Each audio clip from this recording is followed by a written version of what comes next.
And that's why I asked that question on the WhatsApp chat and said, what about big sisters? What about cousins? Where are the aunties? She painted a picture of a young girl who was very vulnerable, was crying out for help, but nobody saw the signs. Nobody was there to ask questions. Nobody was there to support her. She didn't really have any help. And one would begin to wonder, I hope we're not isolating our children or our world so that they cannot speak about issues. If no matter how difficult the situation is, we must always be able to talk to somebody,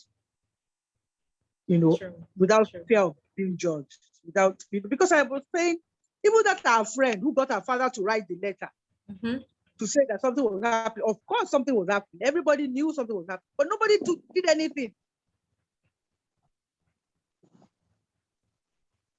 The level of failure, it was just, it was on another level. Sometimes I'm reading and I'll be like, Bawa-allah.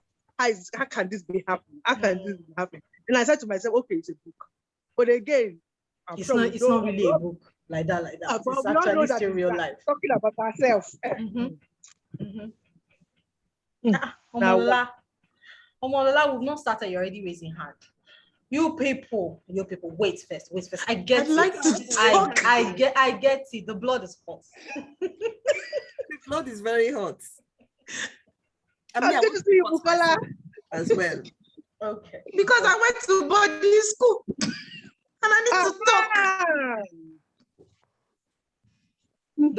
Don't worry. Just wait first. I'm coming.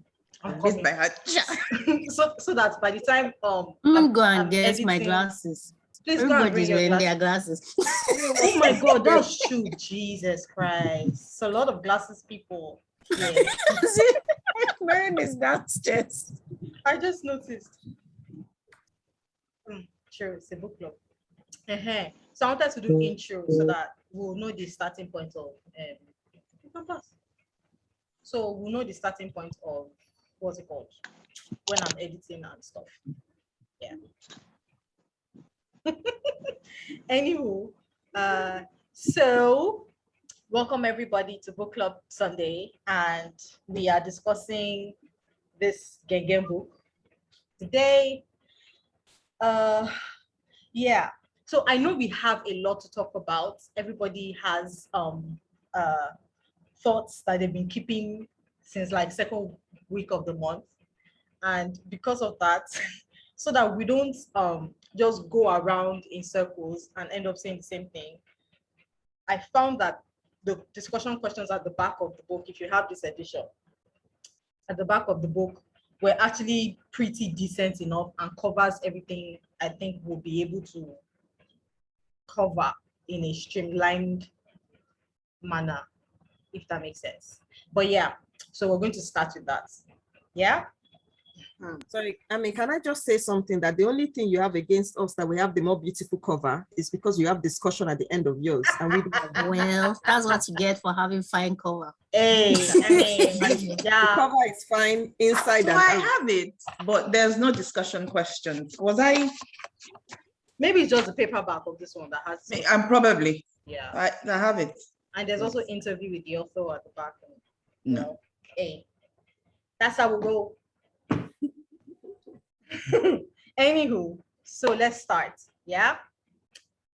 Omola is keeping her hand up because it's like no matter the question I ask, she'll still say what she wants to say. But all right, I will still ask the question. First one is, what is your impression of Strain, and how do you interpret Vanessa's attraction to him? Do you consider him to be an evil person or just a sick character? Let's go.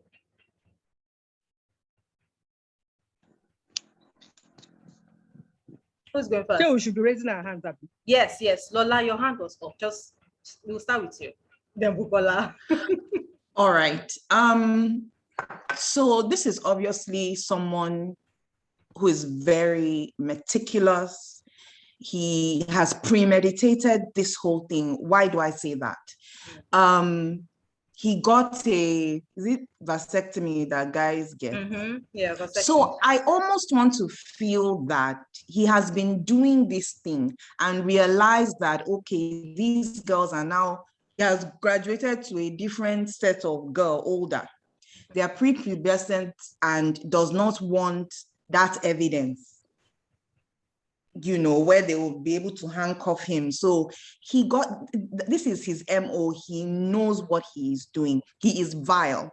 He is evil in every sense of the word. He is a textbook narcissist. Textbook narcissist. This guy wrote the book on grooming, testing the waters, seeing how far he can push, and then the psychological games he begins to play when he sees that there's a tug or a resistance, or when Vanessa is trying to come out of, he knows that he's losing her. So I believe Vanessa was his finished work because he continued the relationship even past adulthood, and he kept on testing new formulas on her to see how far he could actually go, calling her before he commits suicide your father, doing more damage, causing this girl to believe she is the cause of all your woes, causing this girl to believe she is the cause for what you are doing to her, making her believe that the onus is on her to keep you a grown man. In fact, when I saw the age gap, I couldn't believe it. I thought maybe we were going to deal with, as having been in secondary school, and you have these coppers or young yuppie teachers that are in their early 20s or so. I thought that's what we were doing, but this is a grown man, middle-aged, disgusting. Yeah. So that's where I'll start my comments. He textbook. So if you didn't know what grooming looks like or what could happen when a young, vulnerable, isolated young woman. I can't even call her a young woman because she's just a girl. Sorry, exactly. So even in the book, they've made also, Strain has then put it, so I say young woman now, Strain by sexualizing her, telling her that she's more advanced beyond, her age, then you begin to think of her as this. You see what has happened. You begin to think of her as this young woman. That's why I said he finished the work here, testing all that he has been leading up to. Vanessa was his, not ground zero, but he was able to complete all his theories and pieces, because he had gotten the vasectomy before he met her. So definitely he had abused someone before her. And this is a vile man. For you to think to that level that, okay, I'm going to remove this element of it so that even if a mistake happens, they can't tie me to it. So it's my word against hers.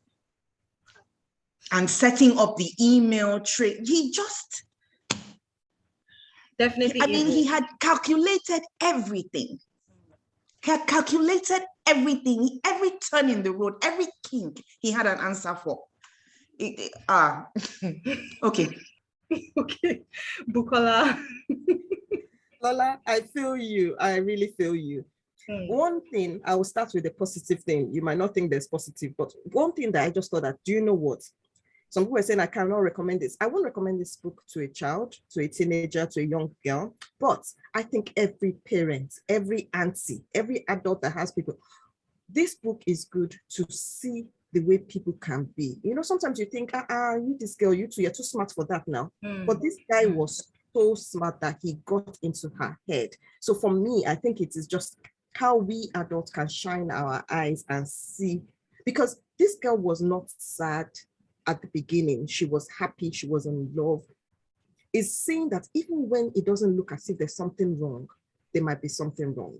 So like when she told her mom that, oh, do you think my hair looks like, I've forgotten what leaves, maple leaves or whatever. And the mom said, oh, I've never thought about it that way. Who told you that? She said, a teacher. And immediately the mother's instinct was like, How can a teacher say that to you? Which teacher said that? Blah, blah, blah. I think that was the beginning. And then I think as I went on, I thought that this mother knew, but she suspected, and that mother's instincts continued. But after a while, the mother stopped asking questions. Or she was asking, she didn't get answers, but she stopped probing. And that is where the mother went wrong. And I think in that book, I'm picking those things that there are these things that us adults around young adults, around children, she was 15, shouldn't let it go, shouldn't let any kind of thing like that go, just keep looking at it. So that's one thing. But I agree with everything Ola said. I'll try not to repeat, but another evidence that showed that he was really calculated, apart from getting that vasectomy and getting the audit trail covering his back, is picking the books. Oh my goodness. Picking the books. Do you know, I got to one stage, even me, I was like, oh, I love this exchange of love through books. And I thought, but this is... He was curating. You know, it's I think for a book lover, you know, I don't know if you guys saw this thing on Instagram when they said, if a serial killer wants to get you, there's a bag with books in it. That's the kind this is the kind of way you can capture a book lover. Yeah. You know, and I just finished reading Actions People, and two people were in the lift together. Somebody, oh, you're reading that book, and then they started exchanging books and underlining things. This is a way of, appealing to her brain. He knew that the love of words. Handsome man, he's not young, but her intelligence, the kind of things that appeals to her, he was reaching out to that. And, so I think he definitely was fully calculated, and he did it in such a way that, and the author did it in such a way that as I was reading the book, there were parts I was really, oh, this is a nice love. And I'm like, wait a minute, this is not love. This is horrible. So I think that's the thing, that it was so well calculated, and it can be, we can miss it. And I think that's the point, that around people around you, you can miss things like this if you're not, it's not always clear in, why are we having this debate? Was he sick? Was it this? We're only having this debate because he calculated it so well, so that's my contribution. And then well, it's not sickle. It's just an evil person.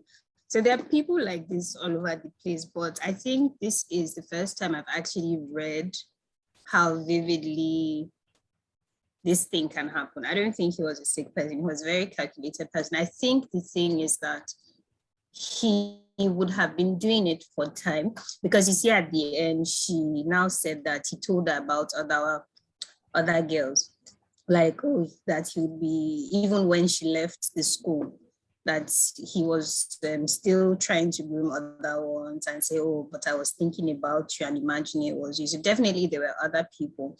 But I think the thing is, there's other factors that contributed to Vanessa's experiment working, in the sense that he has been trying. So it's trial and error, I think. He has been trying. You see, oh, we did it like this with this one, it didn't work. Okay, that means you won't do it with this one. And so, but I think when he got to Vanessa, it had gotten up to a point where he's confident in doing it. He already has a pattern and has seen, okay, these are the ones that work, these are the ones that do not work.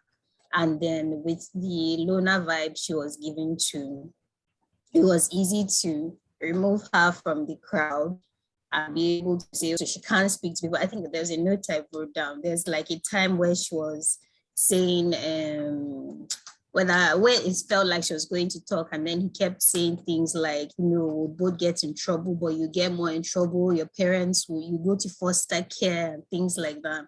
And, sabotaging her, making her feel like everything is your decision. And then I think there's some parts where she'd be like, he was saying that you're the one making these decisions, but when she actually thinks back, she was not making any decisions. She was just being like, oh, okay, because you said that. Mentally handcuffed, literally. And I think that's how he succeeded in making her think that, because it felt like she didn't necessarily have power to make choices. I don't know if that's the correct thing to say, with her drifting away from her best friend and everything, because that one had a boyfriend and all. So it felt like everything was going away from her. So I think she saw it as an avenue, like, oh, maybe I am in a position where I am able to make choices. I'm the one choosing this. I'm the one saying yes. I'm the one saying no. And had some sort of misguided understanding of what power is, and thought that that was, so he was not sick, he was just an evil person. And there are plenty of people like this. Yep. Even only if you think about secondary school self, you'd pick out a lot of them. So I don't think he was sick. And I don't know, I just hated the man. You say, what was your impression of him? Hate is the first word that comes to mind when I think of it. And then interpreting her attraction to him, I don't think she was attracted to him. You know the thing where you're texting someone for a long time, but when you actually physically see the person, you'll be like, what is this? I think that's what that was. It was that, because every time she was repulsed when she saw like the physicality of him. When I was imagining him, I think someone put this guy on the group chat. I'm like, how are you imagining him like that? It's Hagrid I was imagining. You imagine Hagrid? Are you serious? Like a slimmer, like not obviously not that big, but yeah, because they said he was like 6 foot something. He was like really tall man, like a big overpowering looking man. So yes, that's who. So definitely, I didn't think there was any attraction there. I think he just gave her an avenue to, would you say, not vent, but an avenue to feel like she had some power or some say in what was happening in her life. And I think that's what was the thing that he used to hook up. But he was an evil person. She was not sick. I hate when people ask these questions, so is a person sick or evil when they do things like this? I don't know how you can classify this one as sickness. Because of his ending, I think that's why people ask this question. So it's like if they went to court, it would have been a case of something was wrong in his head. It's like all these people say that pedophilia is a what's the thing, sexual orientation and things like that. Yeah. So I think maybe that's where this question is going, but I don't see it like that. So no. Yeah. But yes. Okay. Blessing.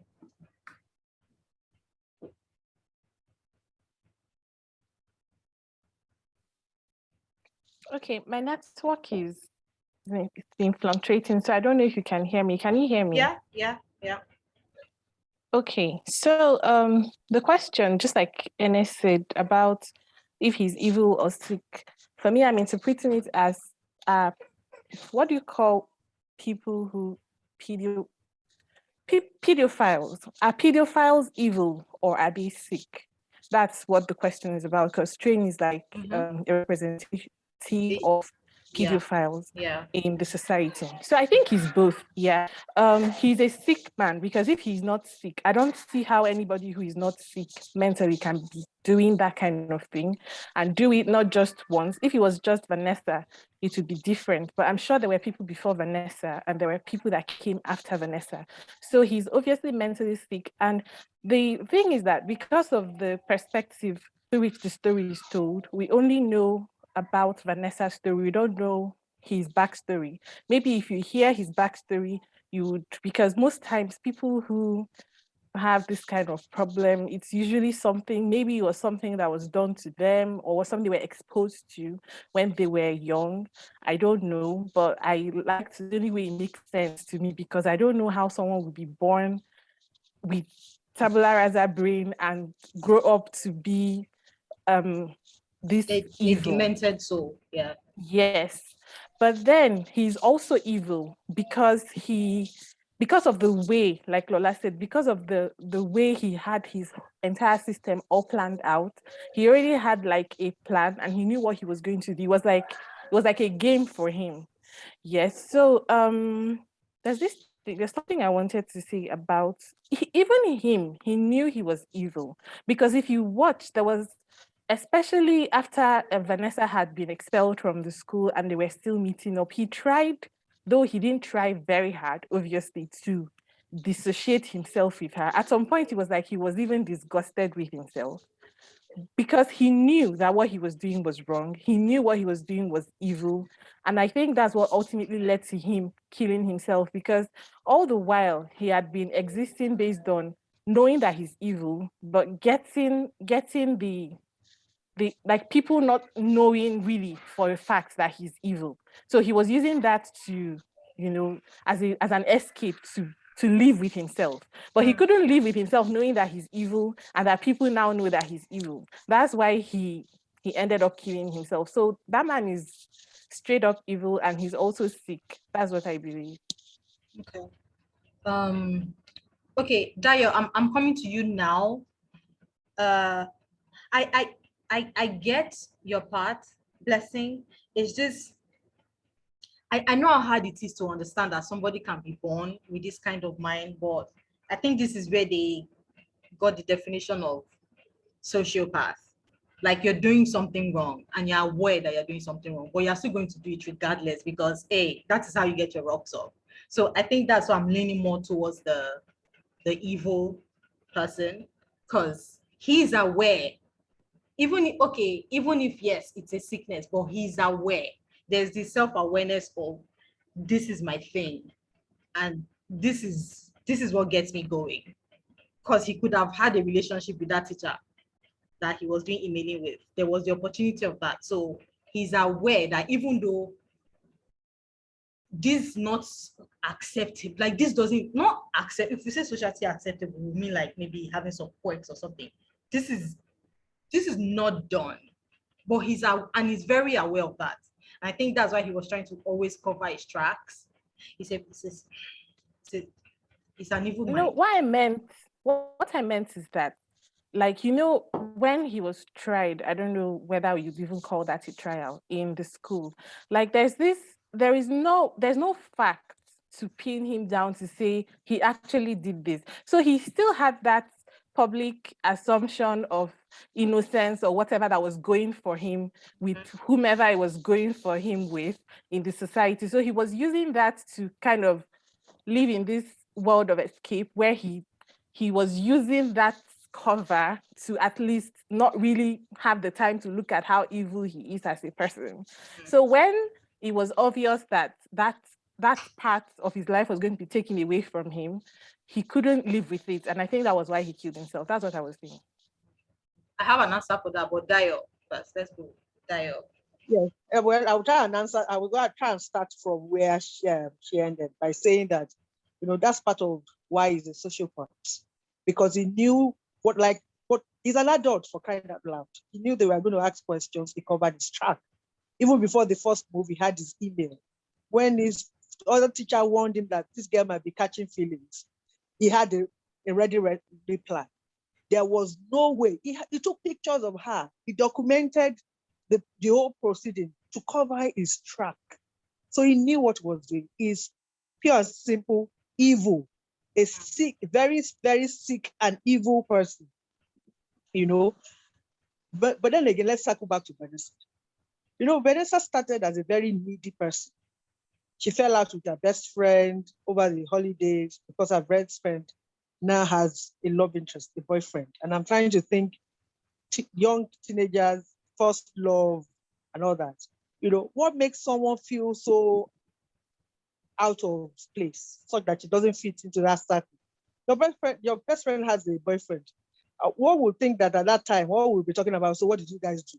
Oh, what did he say to you? Oh, did you kiss him? And all that. And you feel so bad that you almost don't want to go back to school because your friend is going to be having someone give her attention. That is a sick person also. So it was like the two of them, match made in heaven. Both of them are crazy, And then sometimes as parents, and this was really very instructive for me. Sometimes we want to be friends with our children or our works. Our mom knew there was something going on with her. Our mom kept saying, make new friends, move along, and all that. She asked questions. Why would the teacher say that to you? Come on, go to the school and make trouble. Your daughter doesn't want you to come to the school. You knew she was lying to you. It was obvious that she was lying.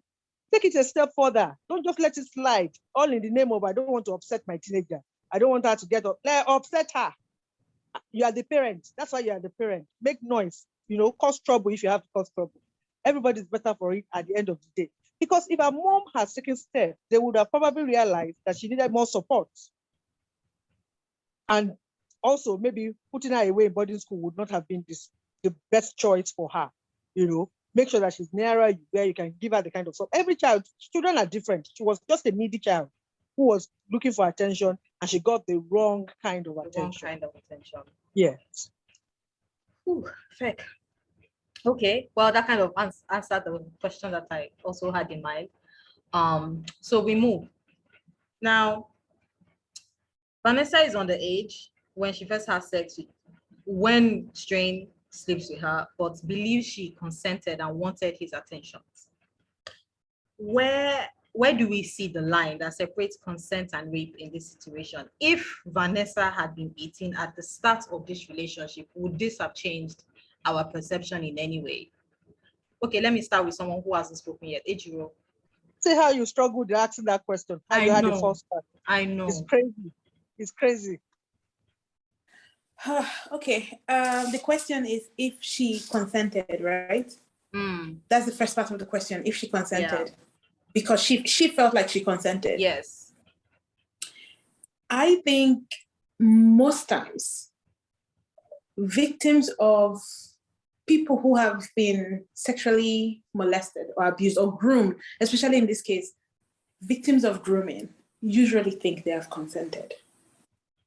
It's standard because grooming itself is to make the person feel like they are part of this process. It's supposed to make them feel more mature. And we can see that Strange, or whatever his name was, I don't even care. Strange, whatever. You can see that he constantly spoke to Vanessa like, you're mature, you can make your own decisions. He always made her feel, and then at some point she started feeling like, I'm better than my classmates. I'm more mature. Just look at them, they're like children. She started having that mentality. So of course, yes, she felt like she consented. It's all part of the process. So did she actually consent? Absolutely not. Someone who has been groomed to think that way cannot consent because they are not in a place of psychologically aware of exactly what is going on. So I don't think she consented. If she was 18 in high school and had sex with this man, this strain. Is it strain or strange? Strain. And she had sex with Strain. Would she have consented? No, just no again because of the power dynamics. This is why they say, teachers do not make passes at your students, professors, same thing, bosses in office. There's a power dynamic there. So no, even if she was 18, where we say it's like legal, there's still such a huge power dynamic there. This is a man in the middle of his life. So absolutely not. Vanessa was just, unfortunately, Vanessa was one of those people that was groomed, brainwashed, and she wholeheartedly believed it. Even when part of herself feels like, this is not right, she would end up convincing herself that it's right. Yeah, so no, absolutely not. She did not consent. She felt like she consented, which is why almost till the end of the book, she still felt like it wasn't rape. They were in love or whatever it was. No, she was just a perfect victim to Strain. Everyone had said, Strain had been practically developing this thing most of his life. And then he met Vanessa, and Vanessa was like the perfect specimen to use everything, all the tactics, everything he had learned in his training. He just executed it to perfection with Vanessa because she was super susceptible. Yeah. I think that's just the word. Yeah. But yeah, so definitely no, she did not consent. Andrew, which training? Oh, he has been training for it all his life now because he's a sick man. He's a very calculating person. And because at that point he's like, what, 40? He's in his 40s or late 30s. No, not 30s, 40s. He's 40s. Yeah. So he has had probably at that point over 20 years to keep trying and keep perfecting his craft because he has a sick mind. And then he found Vanessa, and it was just like at the right time, the right moment, everything was just like, when you say everything was in alignment for him, that was it. It was just like, go, green, go for it. And unfortunately, her mother, and this is it Dayo's point? Her mother knew. And that was the part I couldn't wrap my head around. Her mother knew. And her mother just, it was almost like, okay, you know what, maybe if I don't ask questions, I'll just pretend it's not true. It never happened. I can move on with my life. And that's part of the thing there. I thought her mother was a very non-confrontational person. And she just felt like, okay, I'm just going to take her at her word. If she says it's nothing, it's nothing. So I don't have to worry myself, and life can. A lot of people sometimes when things are going bad like to pretend like everything is fine. It's like that meme of the dog and everywhere's on fire and it's like, this is fine, this is fine. There are a lot of people that operate in that mindset. Things that are hitting the fan, they're just like, no, it's fine, it's fine. If I don't think about it, I can pretend it's not real. And I remember reading that part and thinking about my own mom. When I tell you, my mom would have brought that school down to ashes. She would have burnt that school to the ground. Like my mom was, when I was in primary school, everybody in the school knew my mother, because anything that happens, she is driving to that school in the middle of the afternoon. She's going to catch everybody in the office. So unfortunately, her mother was a very passive woman, and that was to Vanessa's detriment. So yeah. Right. Was anybody able to read the memoir recommended, Consent? I think that one was Vanessa's mother times 10 when we say passive. And I don't know if it's because it was France at the time. You know, the French have this liberal, in quotes, attitude to sexual relations. And that one makes Vanessa's mom seem like a disciplinarian, because this one was fully aware. And what makes it worse is that one is a memoir. So it's a real life human being that actually exists. And yeah, I don't want to talk about consent because that one made me more angry than this one. The mother was okay with her daughter living with the man. So. And you can see from their president, so I mean, he's not going to give what he does. True. I mean, but you know that there's also a lot of economics to these things, you know, and we see it happen around us. Parents who look the other way because of economic reasons, they know that their child is being abused. They can't do anything about it. I had instances of where they put young girls they take them to the words of so-called more influential or economically, you know, family members who are supposed to help them through school. And then those girls become victims of abuse. And when they go home, they tell their friends that they don't want to go back. I don't want to go back to Lagos, or I don't want to go back to Abuja. I don't want to go back with this auntie. And they know that it is. And they tell them, no, you have to go back, because if you don't go back, you're not going to go to school, nobody's going to train you and all that. So also there's a lot of dynamics to this, and we see it happen around us all the time. All the time. But I also noticed that we kind of struggled a lot about, I struggled a lot about when, just this general silence of all the adults. The headmistress of that school knew what was happening. The other teachers knew what was happening. How do we begin to spotlight the crime and not kind of make it like it's a rite of passage, kind of, you know? Sorry, let me cut you short. I'm just sorry to say this. I'm sorry. Sorry? Hello? Sorry, let me just cut her short a little bit, like what she said about the dynamic stuff. It's quite painful that our schools today have chosen money over certain truths, okay? Because if it's, when I said I didn't read this, that I'm here for this conversation because it's something I'm very much interested in and it's been happening. When people do things, the money is what they look at. I mean, if she wants to go, let her go. We're not going to say anything. After all, the parents are bringing money that is running the school and paying your salary, so nobody's going to talk about it. And the age of these children, because of, I've been studying the prefrontal cortex, which handles decision-making in adolescence.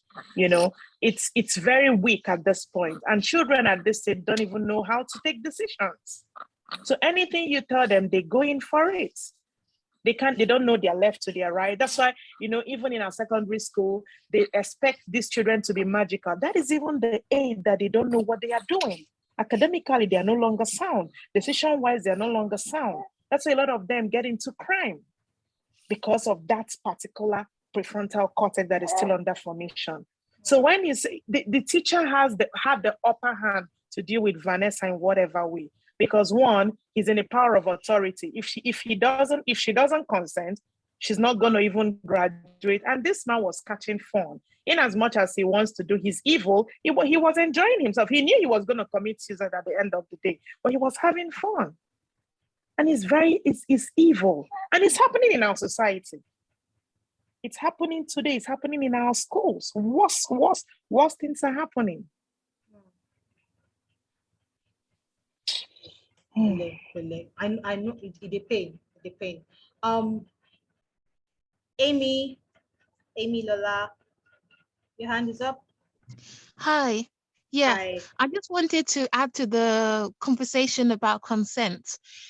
Even if we forget about the imbalance of power, the fact that he's a teacher, and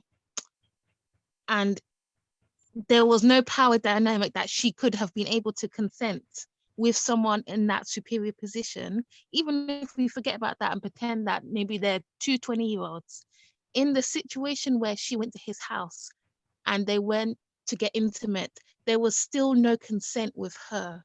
She still did not want to go as far as he went with her. So even if they're two 20-year-olds, she still didn't have consent, so even if we forget any of that, she never actually gave consent, in any of the situation to go as far as he took it. So I think we have to, Sure. just to put that out there, that there's no consent anywhere on her behalf, whether she's 15 or any age, which is the sad part. And because she was so young, and the imbalance of power, and it's, I don't know, it's just, but just to say that there's no consent really, whatever age she was, and the fact that she was too young, way too young, is, just to add that bit. Okay. Millie. Amele.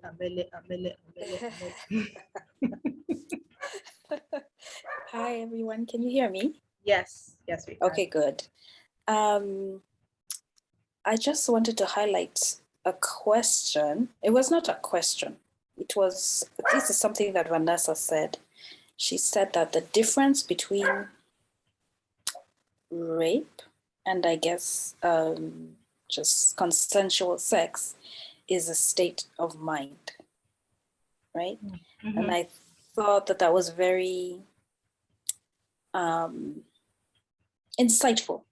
Yeah, she goes on to say you simply cannot rape the willing. And, if we just step out for a moment from the fact that she was underage, right? Once she crossed to, unfortunately, the legal age of whatever country it is that you're in, how then do we define consent in a clear manner?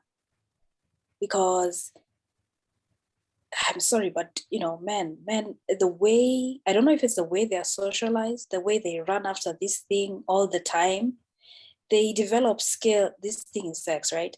The way you see the antics that men see, the moves they pull just to have sex with whoever. So they develop these skills, the gaslighting, the taking you out, the telling you what you want to hear. So how do we clearly define this aspect of consent? Because it's almost as if men are socialized to trick girls, and even women. Let me even just say women. It's like they're socialized that way. It's like they're taught, you cannot have this thing by telling the person, the girl you want or the lady you want, that that's what you want. You have to go sideways to get to point Z. Right, so that's something that I just was thinking about, and I don't have an answer. The other thing I wanted to say was just a shout out to Jenny's dad, because fine, he was not really a presence in Vanessa's life, but when his daughter came to him, he believed her, and he tried what he could even though he was, is there a man here? No, there are no men here. He tried what he could to help. So yeah, that's my only thing, because if we say an 18-year-old or a 19-year-old or a 20-year-old cannot give consent, then what are we saying? Wow, Ene is raising a physical hand up. Before you go, Ene, let me rearrange my thoughts. Ene, just go first. I'm going to write this down. Oh, wait, Okay. 1 second. 1 second before Ene goes, please. I just want to say this book, My Dark Vanessa, it's not an easy read, but at least it's presented as fiction, even though I suspect that's not the case. This book, Consent, I just said to myself, what? I know. The things this man was doing, for those of you who have not read it, unfortunately, I'll spoil it a bit. He was taking trips overseas to Philippines to look for boys who were barely teenagers. And everybody knew. And this is a true story. I just said, oh my God, I don't know. I don't know. So I'll stop there. Yeah. Consent that's another story for another day, because I don't think we can handle the heaviness of that one in this particular chat room, because I don't even have words. Now that you don't see now, I have goosebumps, gosh. Okay, and then go. Okay, I actually really like Millie's question, and it is, I think the definition is clear. It is more the two people or more people, if you are having a party with it, agree to. So it's the same in law, medicine. You tell your doctor, I don't want this, or they ask you, do you want paracetamol? Yes, no, then that's what they give you. Things like that. That's what it is. But I think the thing with the sexual one also is not only necessarily asking, do you want to, do you not want to, should I stop, should I continue? It's also the honesty in it. I think the honesty in it is what maybe necessarily gives it that air of, because like Millie said, boys, she said they're trained. I don't think they're trained, but I think it's what is socially acceptable, that a guy can be promiscuous and all of that, and then everybody will be hailing you and saying like, you're the man, and things like that. But I think the difference is, if you're that kind of person, you're honest with your intentions, and then the other person has the opportunity to say, okay, fine, I will agree to go into this sort of relationship with you. Oh, I see this is what you're saying. I appreciate that you're saying this, but I don't want to. So I don't think consent could have been given in the case of Vanessa, even if she was 18, 19. I think even when she was 30 something, at some point, I think the lines were still blurred, that because she has already been preconditioned by this man from a tender age to think that this is normal. So in her eyes, it may feel like she is consenting. And legally, even if they go to court, when she crossed that 18, or some countries it's 16, she consented legally, but morally, and when you take it out of that legal consent, because I understand legal, but I don't like when a lot of people hinge on that, because everyone, so there's like this Kylie Jenner and Tiger, their relationship too. You see that he was hanging out with her for like a couple of months before she turned 18, but it's immediately she turned 18, that's when they started posting on Instagram and stuff like that. So I'm like, bro, so he was just there like waiting at the door, just a prey and a lion ready to pounce. Or you see these rappers that would be posting on what's this one that's Beyonce's protege, posting on her Hailey, under her pictures, like, can't wait for the 27th of this, like when she'll be turning legal and things like that. I'm like, You can't be saying things like that. So I get the idea, but even for me, I think that at a certain age, when you're in your 20s too, you should leave the teenagers alone. Let us be looking at people from at least 21 and up to say you want to be talking to. You can't be like leave the 18-year-olds to do with the you're 18-year-olds. talking to an 18-year. What are you? You are 29, so that means you are our age group. Well, I don't know what everybody is. But basically, what I'm thinking about is, oh, tomorrow I'm going to work. This person is thinking about, I need to finish my physics assignments now. What are you speaking to them about, for God's sake? And then I saw on someone's Instagram, my friend's Instagram, I wish I screen grabbed it, but basically he posted like something like, oh, you can be told that he would speak to 18-year-olds and stuff to have fun, but you can't obviously rely on their advice mentality to take advice from them. And so I'm like, so you can sleep with them, but you will not take advice on how to invest in the stock market from them. So how does this make sense to you as a full adult and things like that? So I don't think she consented, or she could have consented. There was something I wrote down. I think when she went back to his house after there was like that random separation that they had, and then he started manipulating her again, and then they had sex again, and then in her mind she was thinking, is this rape? Because there was a part in the book that said that. So she's not giving any consent, whether she's, so I even think even into her 30s, there was no 100%, it wasn't 100% consensual relationship. Probably, maybe at some point, she actually did want to have sex with him, and can say out of the 100 times they had sex, one time is the only time she consented. That's how I see this relationship being. And when she was that age, but even still, I think she was broken at such a young age that you cannot necessarily say she's able to give consent. And I think it's the same thing for like teenagers, because when we were in secondary school that time, there's one guy that used to come and pick one of our friends in Range Rover. He was driving a Range Rover that time when we were in secondary school, and you are coming to pick somebody that's wearing our four-corner cap from school. Oh, what kind of thing is that? Do you get? So I'm like, obviously she's going, but she has that air of, oh, I'm going out with my boyfriend, and all of us will be at the gates. She'll be carrying her bag and saying, our boyfriend has Range Rover and stuff, and all of us will be looking at the small girls. We didn't know what's happening, but it doesn't make sense. They had one music teacher like that too. I was in Jess one that time.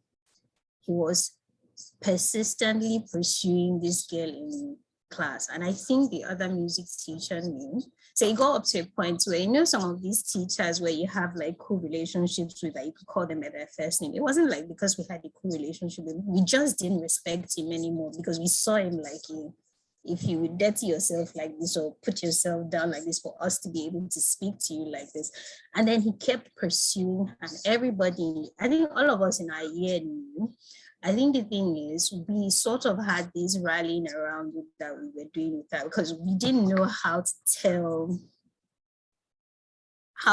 tell other teachers or tell on the guy. So what we would do would be, when he would do this, oh, Vivian, come to my, so at least two of us would say, oh, we want to submit our music notes to, want to ask one question. So we'd always never allow her to be alone with him, because even in the class, he used to show that like she would go to her seat and be doing all this, yeah, your skin is yellow, or things like that and stuff. So if he was given the opportunity, definitely he would have. And I think also the thing that helped her was that, because some of us, or all of us in the class, had this sort of sisterly whatever that we were doing. So there was that, at least helping to pull her away from that and all of that. But we had a lot of teachers like that. So you can't say, I think consent is tricky sometimes. Well, I don't know. Let me not say that. I don't think it's tricky. I actually think it's pretty straightforward. If the person says yes, yes. If the person says no, in the middle of saying yes before, you stop. And then I think any consent you get from anybody that you have this power dynamic over, you are the MD of the bank, I'm a youth corper, you are the MD of the bank, I'm a senior account manager. Even if you say yes, you cannot 100% say that that person actually consented, even if they're 30 years old, because you'd be like, if I say no, what if I lose my job and things like that. So consent is straightforward, but I think the thing is the power dynamics also come into play, and people also have to keep thinking of that. So most times, just because it's legal doesn't mean it's morally right to do. They say that you can have sex with 15-year-olds in some countries. I think some countries is 14 years. That's even the legal age, like all these emotion side. What I mean, at your big age of 20-something, what are you doing with somebody in JSS3 or JSS2? It doesn't make moral sense. It may be legal, but it doesn't mean that because they say yes and consensually, legally is fine. So yeah, but man, this bullshit. and I think that was what I enjoyed most. Well, let me not stop saying enjoyed. I think this is what I appreciated most about this book, that even in the issue of consent, when power imbalances come to play, it's not a yes or no. Definitely. Because Definitely. the yes, it's not straightforward. It's not because straightforward. There are other factors. There are so many factors. Because I'm sure even if Strained had come out to say, I would like to sleep with you, Vanessa at that point would have said yes, believing that I've been given a choice to accept whether I want it or not. Yes or no. I think in that particular case, all right. So Lola, I know your hand is up, but I think I have a feeling my answer might tie into your answer, because everything in this book is all tied together anyway. So this is the question. What do you think was the fundamental difference between Vanessa and Taylor, and the way they responded to Strain's advances? Why was Taylor more willing to come forward than Vanessa? Lola, do you want to go?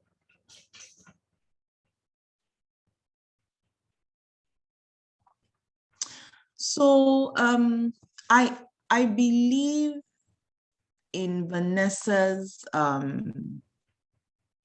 case, she was at a particularly vulnerable moment, not having any friends. Taylor had friends, right? So it's the same thing when you're dating someone and you go to your friends, you can make or break it. Oh, I like this guy. That's weird. He's this, at that young age, you can sort of influence who your friends are dating. So I think that was part of the difference. And they don't really tell us much about Taylor's personality. We don't really get to hear much about her, but Vanessa had begun to identify herself with Strain and his advances. And that's why I believe he was able to continue for so long, because you remember in the book, she said it not once, not twice. This is all I know. This has been my whole life. Mm-hmm. So she began to see herself as Lolita. With the fact that he had given her these gifts, he was ready for her when she came over. He had a nightgown ready for her. So she had begun to associate herself with this abuse, right? Where Taylor was someone who, again, with her friends, possibly a bit more self-aware, because we're all at different levels of maturity, all at different levels of, whatever at that age. So she was able to come out of it. And I also think the school launching that very extensive investigation on Taylor's part had a lot to do with it as well, because Vanessa was a precursor. She was known in the school even beforehand. So Taylor sort of had that on the back burner as well, that a girl had been sent away or left the school, and it was this particular teacher. So all the antecedents before, so that would have given Taylor some form of confidence to also come out before. And then it's not really quite clear whether he went all the way with Taylor. I don't really, it wasn't clear to me. He only groped whether Taylor. He didn't do anything they to didn't, her. they didn't do anything. Right, because with her own support system, they were able to stop it in its tracks. And I guess that was what was also very glaring for me in the book, that this school really here is another culprit. They are co-molesters. They are co-defendants in this story. I went to boarding school. If you were seen with a boy, best believe the next parents teachers meeting, your name will be called on assembly that you were seen with a boy. It was a scandal to even have a boyfriend, because at that age, school is the only thing you should be thinking about. The school, the teachers, each individual, they are culpable in the gross negligence on their part. And again, someone mentioned because of money, not wanting scandal, not wanting people to withdraw their children from the school. It's become pervasive in Nigerian society because I believe we become more bankrupt morally. I don't believe old-time schools, this would have been allowed to fly, and I'm just saying that maybe because of my own personal experience. It couldn't have happened at the school where I went to, because corpers tried it and we know what happened to them. Do you understand? Yeah. They were sent away immediately. Immediately there was even any whiff of, oh, this copper is interested in these students, or they are hanging out. We didn't see the copper the next week. And maybe a teacher that was close to another man that was paying too much attention to this person. So principal decided that it wasn't necessary for him to be here. They were culpable in this. I felt really terrible when she had to stand in front of the school. So she was somebody that was quite, what's that word you use for? She was, I hate this word, emotional intelligence, that has now come to the fore, but she was particularly vulnerable, Vanessa, and she didn't have anyone, no friend. She had no one. And I think that was the determining factor between her and Taylor. Okay. Yeah, not having anyone, it makes a difference. Even your friends, even though you're all stupid together, there's some level of shame. Oh, you're dating a teacher. That's weird. He looks ugly. Even the mention of he looks ugly, you're beginning to look at your boyfriend like you're ugly. You're ugly. So I think that was, let me stop talking. That was the determining factor. Okay. Blessing, before I come to you, still on that question, fundamental difference between Vanessa and Taylor, even as they grew up and met as women, what did you think?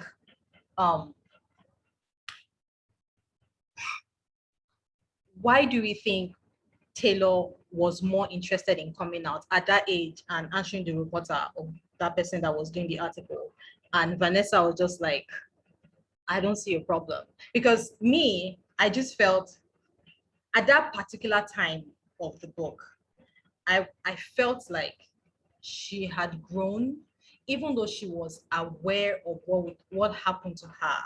I think her mind was trying to defend her from going crazy and not allowing her open herself to the truth of what happened to her when she was young.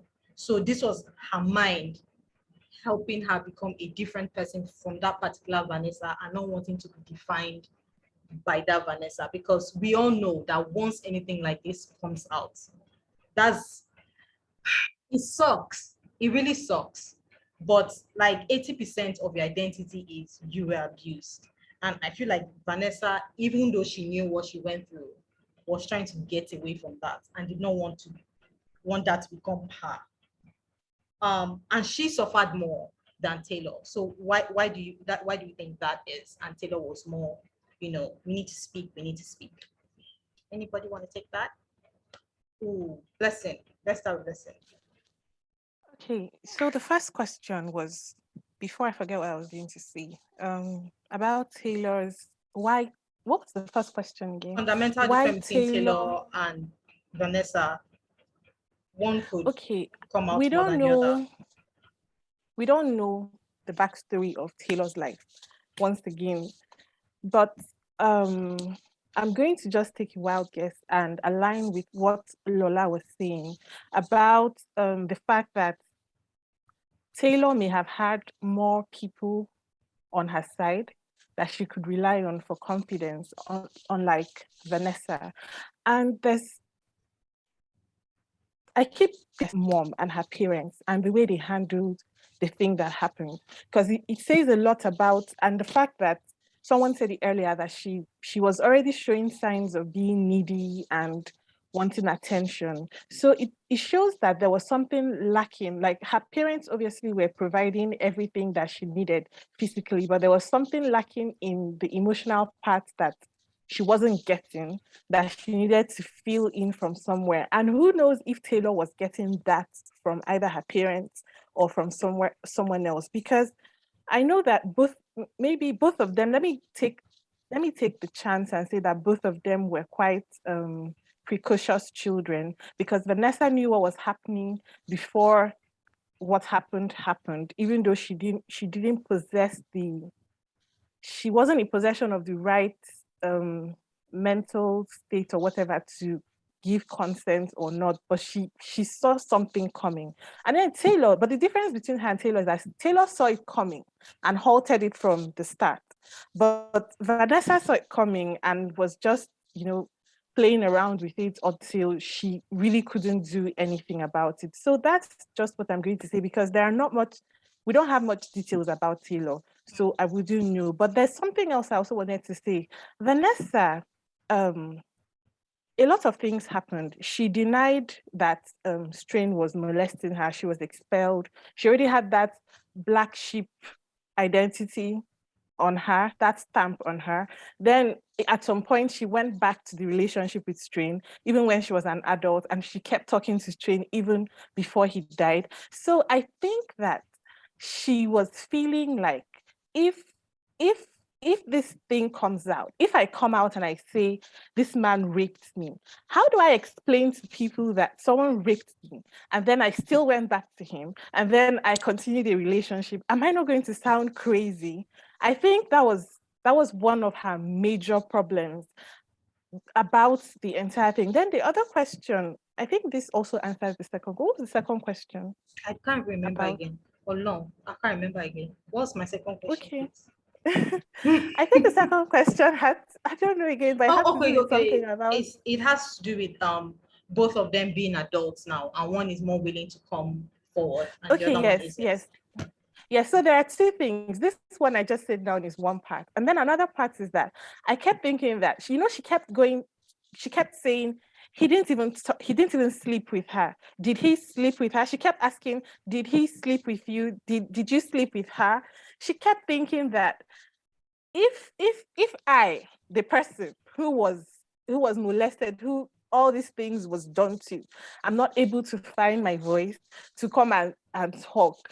Like, where are you coming from? What is your basis? Like, what on earth are you? What's your problem? Like, she didn't see it as much of a big deal, which also leads me to something else I wanted to talk about. I don't know if we'll talk about it eventually, but about the culture of sexual abuse victims coming out to talk. Who does it really help? Does it help them, or does it help the public? Because it seems like the public is just interested in making debates, and everybody's taking sides, and it trends around, and everybody talks, and maybe one or two activists take it up, and then maybe people's conscience is being, dragged. But how does it really help the victim? Because she's the one out there, and I think that was what she struggled with when when the journalist kept calling her to come and tell her side of the story. I think that's the part I appreciated most about the book, because before I read this book, I've always been thinking that, if someone rapes someone, whether it's a minor or an adult, the sensible thing should be to come out and say it so that the person does not go on hurting somebody else. But that's being benevolent on the person's part, because it's just like when Adele said it's not her responsibility that people who are plus size are saying that she lost weight and now they are feeling like they also need to lose weight. It's also the same thing for a sexual abuse victim. The important thing is for the person to heal. Yes, talking about it will also help to prevent further damage, but has the person healed first? Can the person handle that? Because this is something that will follow her for the rest of her life. People are going to associate her with the person that was raped and then she lied. And you know, her story is very complicated. Very so complicated. I just wanted to talk about that. Okay. Let me pick someone who hasn't spoken yet. Anime, hello. Hey guys. So the question about why Taylor and Vanessa reacted differently, why one was willing to come out and say what happened to her, to tell her story, and Vanessa wasn't. I feel like it doesn't really matter like what their situations were, what their different situations were, because at the end of the day, it's really not the fault of the victim what happened to them. So whether they choose to come forward or not, it's not their fault. What happened to them, it's not like they were asking for it. And I feel like in our societies, like all across the globe, we have the tendency to want people who have experienced abuse to be the perfect victims. You know, we want you to report what happened to you immediately. We want you to tell your story. We want you to out your abuser. We want you to be the perfect victim. And I feel like it's just not possible for a lot of people for a lot of different reasons. I mean, Vanessa could have had a lot of friends. She could have had super supportive parents. She could have had supportive teachers, and she still might have decided not to come out and say what happened to her, to come out and out strain. And the opposite could have been possible for Taylor. So whatever their different situations, whatever the factors that went into one deciding to come out and tell a story and one refusing to, at the end of the day, it doesn't matter because they were the victim. It was something that happened to them. It wasn't something that they did. So however they react to it, they still deserve to be heard. They still deserve sympathy. They still deserve to be cared for, to be believed. And I feel like that's one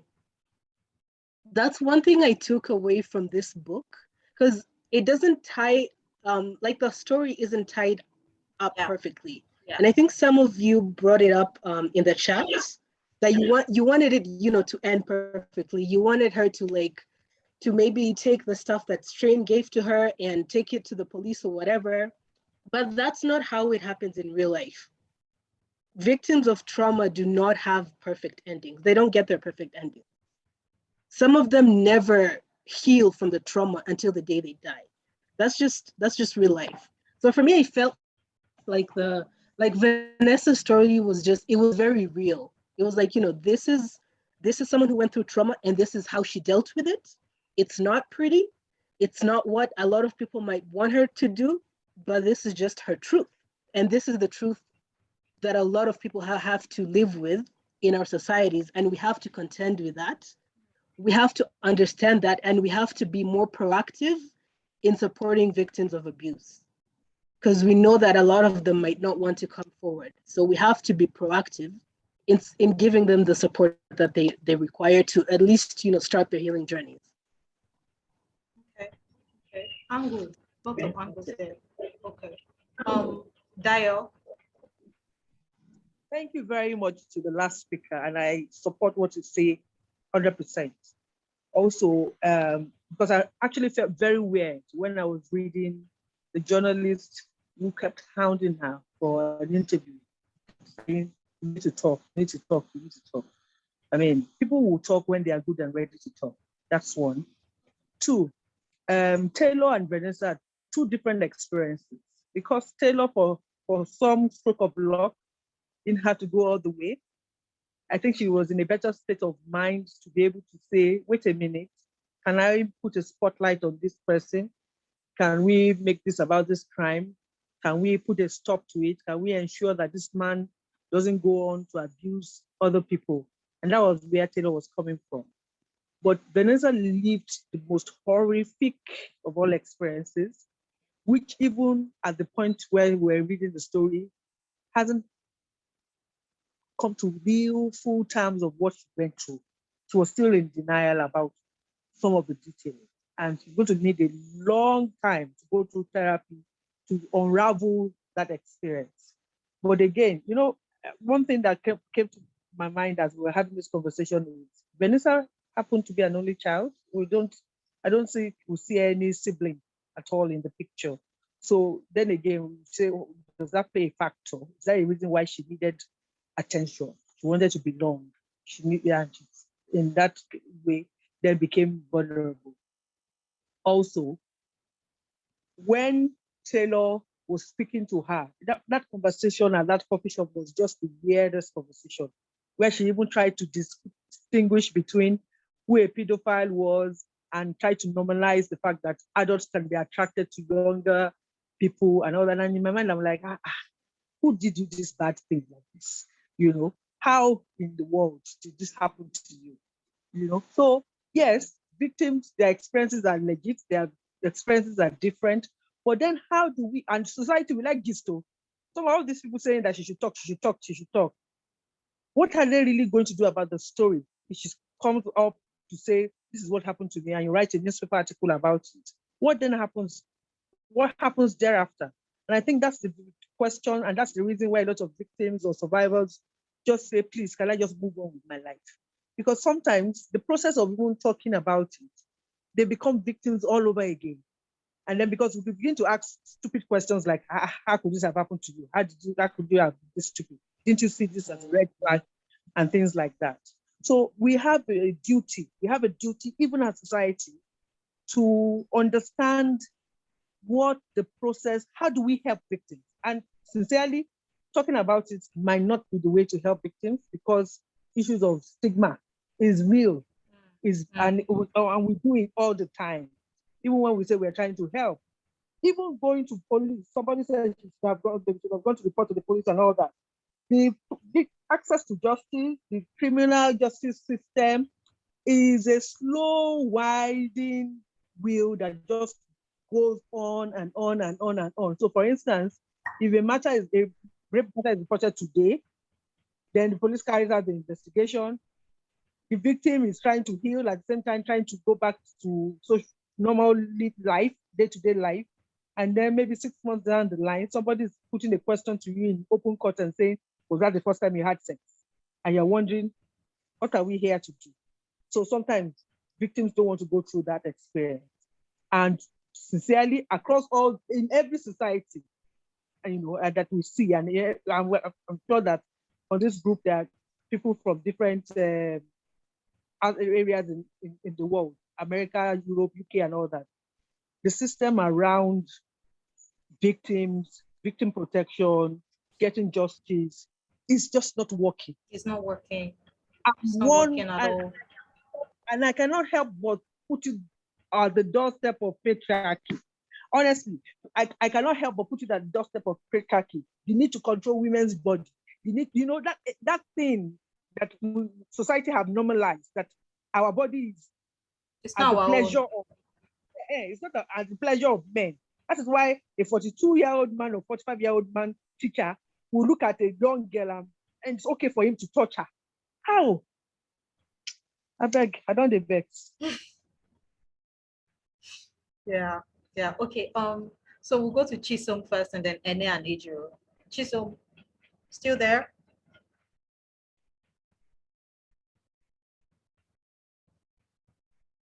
Chisom has forgotten us and put us on voice note. No, I'm here. Sorry.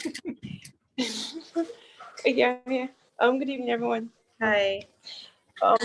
So the question, the difference between both of them, I feel that there was a lot of influence of strain on Vanessa. There's this particular time when she told her lecturer that she was raped by him, and then he came badging, and then he forced her to accept the fact that she wasn't raped by him, and that was not what happened. And I feel that throughout the whole process, That's what Strange just did. There's this, there was this brainwashing or this overhauling, this manipulating thing he did and made her feel like what she was feeling wasn't what she was feeling. And like, it's not true. Like, to feel that what you're feeling is wrong and what he's telling you is the truth. And even when the first sexual experience, he was telling her, yeah, you like it, you enjoy it. And she was obviously not enjoying it. She was obviously in pain, but he kept telling her, yeah, it's good, you're doing well. And so he did that for how many years? A long amount of time. And so throughout her life, she kept telling herself that it wasn't true because that was what was being told to her. And since she was a child at the time when it started, she lived like that. Like, it was like, no, it didn't happen to me. It didn't happen to me. And even when she met Taylor, and Taylor was like, oh, you don't think you were abused? She was like, no, like, no, he was gentle with me. And it was because he forced her to believe that this was what was going on with her and sort of manipulated her whole mind.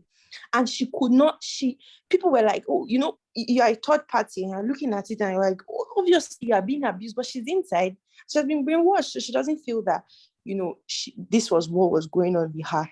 And I feel because of the amount of time of the abuse, that was the major difference, and the way Strain kept going on about it. And there was another thing. So what I noticed about pedophiles is that they look for something that is missing in the person and then threaten it. So she did not have a family that was really there for her. She did not have friends, so she was a loner technically. So there was a space that every child is supposed to have that she didn't have. So Strain put himself in that particular position and made him himself the, I feel, Lord and master of her life, such that he puts that fear in her that, if you mess this up, you're going to be alone. And then, of course, she wouldn't want to go back to the time when there was virtually nobody, in her life.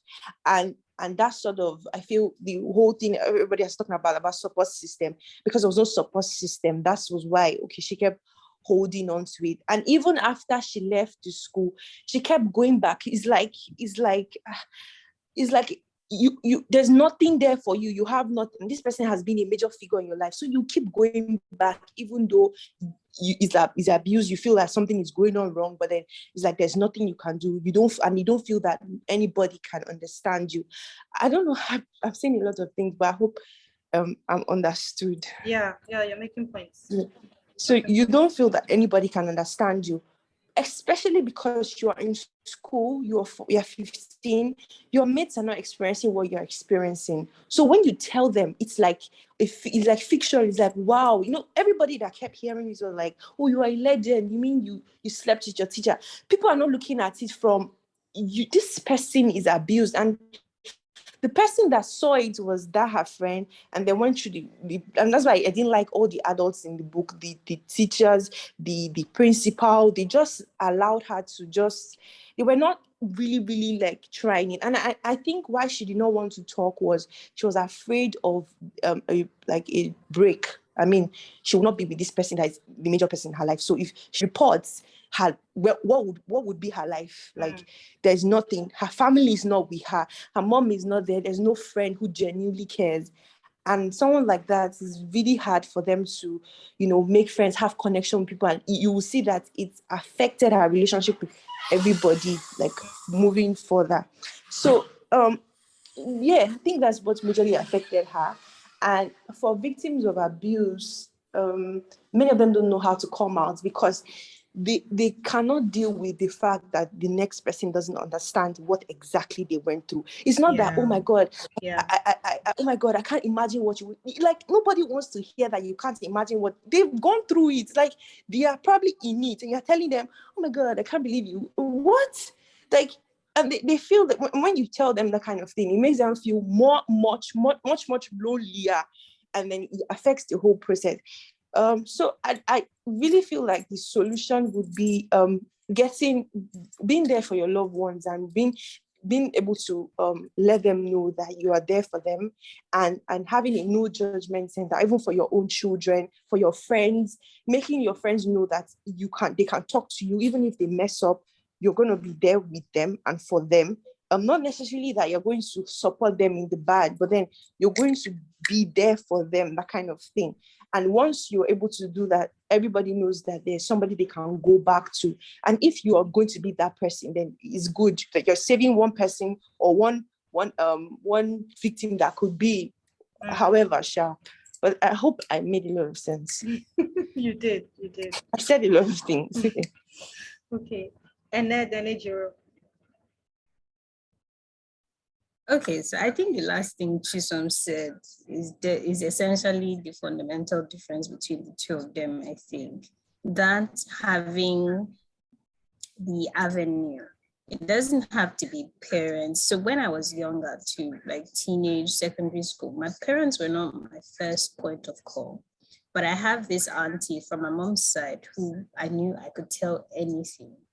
So you would tell her, and then she's the one that will know how she will speak to mommy and daddy and tell them, oh, I think this, I think that, but not necessarily breaking confidentiality that I've placed in her. So I think that's the fundamental difference between the two of them. And someone also said Vanessa is a loner. Is it bad that on some level I feel annoyed at her?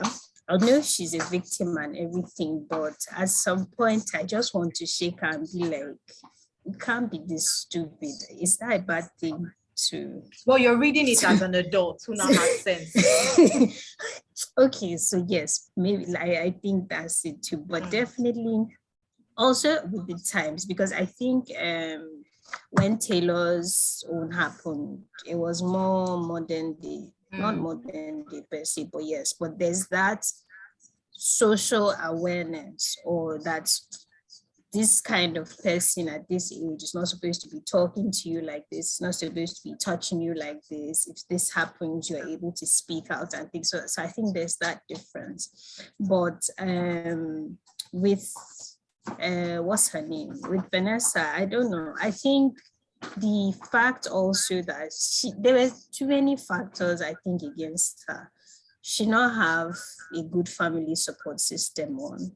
She did not have friends. She was just on her own. And I think someone in the chat puts that it seemed like she just clings to what is available because she didn't have that. So when that her friend went away, this was the next best thing that was there, and she was probably afraid to lose it. But the man was able to, yes, fit into the mold of this is what you need or what you think you need, and I'm able to give you that, because there's so many points or so many places where she's sort of thinking this should not be right. Or even there was a point, I think 5 years after the first one happened, that he couldn't have sex with her again, and said something like, because my body is 5 years too old or something like that. So he couldn't have sex with her anymore and things like that. But I think the manipulation and the duration of it, the avenue that he was able to systematically ingrain himself into her to think that this is what, I think that's the major difference. I think with Taylor, when he did that's his move, that he would put his hand on their lap, it started ringing bells in her head, and she was able to pick up that this is not necessarily good. But with this babe, she was not able to, and then he was now giving her Lolita to read, making her think that she was the one making decisions, everything was her choice. I think there was even one part where he was saying something like, I will ruin you. What the hell is that? What the hell is that? So I think, and then I wrote something down where she said something like, I feel weird, a good word, I hope, but I look away instead of saying this because I know he will know it's not what he will want to hear and things like that. So I think on some level, she knew she was being abused, but she did not want to say it out loud that it was abuse, because it would mean that this sort of rock she thought she had was not necessarily what it was. I think, I don't know, Jerry, this thing has tired me. because the thing is weird, it's weird, but I think the most fundamental thing, I think the difference between them is that maybe Taylor seemed more aware of herself, even when they were speaking as adults. And the kind of questions Vanessa was asking is like something you would think like the 15-year-old her would be saying, but did he touch your back? Are you the one that, you know, those were the kind of questions she was asking. So I think there's that self-awareness. It seemed like she did not mature with her age, because she kept relying on his input on things. Even when she was choosing like what she would do in uni, he was heavily influential in that too, though she was in that writing path. But I think everything she was doing was in line with his ideal, what Vanessa should be, was what she was portraying. So I think the fundamental difference, self-awareness, definitely. And I think the availability of avenues for her to be able to reach out to say, I'm hurting, how can you help me? So I think that's probably it. Okay. And then Adriel, sorry. Okay, first off, I think everyone has made really good points. The only thing I'm just going to say is that, okay, so the first part of your question, the difference between Taylor and Vanessa, like I would start from like when they were teenagers. I think, honestly, Vanessa had like, Strain had a more heavy-handed influence on Vanessa. And also, people ultimately respond to traumas differently. No two people process the world and life the same. So I think we cannot really, because even if Vanessa had a very supportive system, it could have still turned out the way it did. People process things differently. It's a weird thing. I don't think we would ever fully understand it. But I think ultimately people tend to process things very differently. And as an adult, I don't know if you guys remember the scene with a therapist where she's like breaking down and she says something along the lines of, if I acknowledge that what happened was rape, then what does that say? So what kind of life have I lived? Like, what does that say about me? There's also this thing of guilt and shame that trauma victims experience. It's this immense shame. It's especially when you feel like it's something you could have prevented, even if possibly you may not have been able to prevent it. There's this shame and guilt that follows. So, and Vanessa had to deal with that all of her life. And in adulthood, first of all, let's even talk about like the way, when it came out in school, the way it was processed, the way the adults in her life, the way the school handled it, the way everybody handled it. Then a journalist who is probably just wants to be the first journalist to say, yes, I got the story, is hounding her. And she must be thinking like, what difference is it going to make? The one time it happened, see how it was handled. Then you want me now as an adult to come and experience that all over again because I also think that Vanessa thought nobody really cared about what happened to her. And she was in denial with herself, like, because that saying of, if I admit that this thing that happened to me was wrong, then what does that say about me? What does that say about my life? I think that was very powerful. And that really showed Vanessa's state of mind. And there's this part in the book there's this line in the book about grooming that says, one second, I had this open, that says, to be groomed is to be loved and handled like a precious, delicate thing. Strain made Vanessa feel special. It made her feel like she was sitting on top of the world. She had all the power and everything. And in her mind, she had gone, I don't even know how to explain it. She had gone into So there's this thing that can happen with trauma is the mind itself develops this, it's almost like the mind develops this defense to protect itself. And so I could understand why Vanessa, even till the end, was like, that did not happen to me. Because to go outside of that self-inflicted prison of this is my reality, to say, oh, these are all the horrible things that actually happened to me, like they happened to me. I feel like that can drive almost any person crazy. Yeah. It can, and she was alone for most of the time. Look at the life she lived as an adult. I can understand why she would never want to admit that, right? And also, Strain's influence continued to be in her life. He was never not in her life. It's like, okay, I'm breaking out of this cycle. Okay, let's say I say I'm addicted to ice cream. I'm not going to eat ice cream again. I'm like 2 months, I'm not going to eat ice cream. And then suddenly my ice cream dealer comes and is like, there's this new flavor. Try it. Just a spoon. Of course, before you know, I've eaten the entire tub of ice cream, because that's how the mind works. That's how sometimes we process things. Like trauma can be a very delicate yet very complicated thing. The way the mind works, the way the body tries to protect itself. Taylor had good support system. I also think that the other thing too that could have happened when they were teenagers is very possibly Vanessa didn't have a proper sex education. I know I did not at that age. I did not know what was right or what was wrong. I did not. I read Mills and Bones. Exactly. And even let's look at Mills and Bones. When we were teenagers, Mills and Bones, a lot of the time it was historical romance. Historical romance, there's this king, prince, Viking, warrior that would take the woman, and then the next thing, after he has done everything, he has been mean to her, he has slept with her, he has done all, then she starts falling in love with him.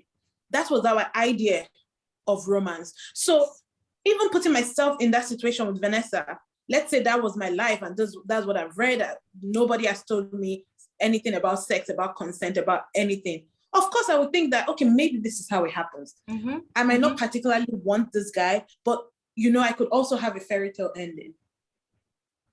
So I think that could have played a role with Vanessa as well, like no proper sex education. And so she is having this warped idea. And then this guy is giving her books, and all the books are pointing to this kind of relationship, this kind of dynamics. Her mind is saying, this is how things should be. She has nobody else to talk to except this guy. And then also the guy is making her feel like she's this grown woman who can, Beyonce, I'm a grown woman. I can do whatever.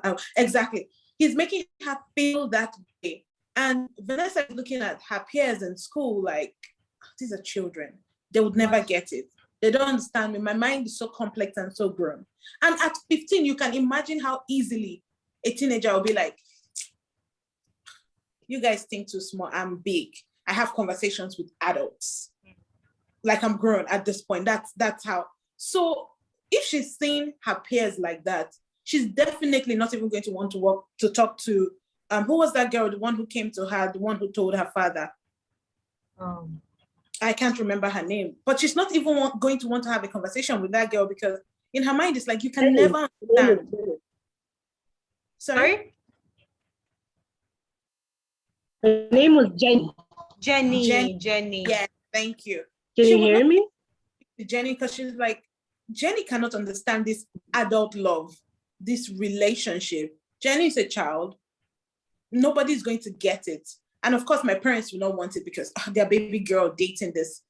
They don't want to see me grown. Mm-hmm. So that's also like the perception, like that grooming thing it affects the psychology. It really affects, I was reading this research paper one day that was talking about how trauma can actually change the way your neurons fire in your brain. It can change your genetic makeup. So I wasn't even surprised to see that up into adulthood, she's still like, yeah, this didn't happen to me. Yeah. The only problem I had, and you can see it both ways, is I felt like the relationship was a little bit too romanticized. But if we're looking at it from Vanessa's point of view, you can see how that is very possible, that's how she's viewing it. It's very romantic. It's all of this. Strain was like, I mean, you said sociopath. Yes. Definitely psycho. There was something wrong with him. He knew everything, which is why he would constantly tell her, you're not like the other girls. And even as an adult, she's still thinking she's special to this lunatic, you know? So I think the major difference between both of them is, one, ultimately well process things differently. You put two people in let's say in a scary situation, one might run and one might freeze. Like, people would react differently every single time. Yeah. So I think that's one. The other point is probably a lack of sex education. Two, it's like curating a playlist. That's how he kept feeding her one thing after the other. Like, oh, do this, read Lolita. What do you think? Oh, you're my dark Vanessa. No one understands me like you do. Oh my God. Like, he would say all of these things. And she was just feeling like, I must have sense. Like, you know, he special. gets me. This is complex stuff here. Like, do you guys understand? This is complex. So I can see how that would happen. That happens every day. It happens more than any of us would like to admit happens. Yeah. It's everywhere. It's even talking about her mom being passive. Let's even bring it to Nigeria. Parents that give their 9, 8-year-old daughters out to allergies to be married. What's the difference? Right? What is we see it happen. And as a society, honestly, all of us play a role in enabling that nonsense. Because, for example, now we might be in Nigeria, I hear about that. Oh, this is not an answer again.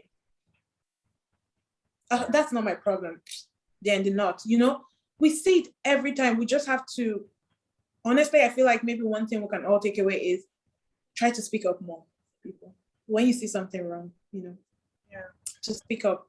But ultimately, I think that was the difference. It was just unfortunate that it happened to Vanessa the way it did, because thinking about her personality, I don't think anything might have changed, even if she had like a good support system.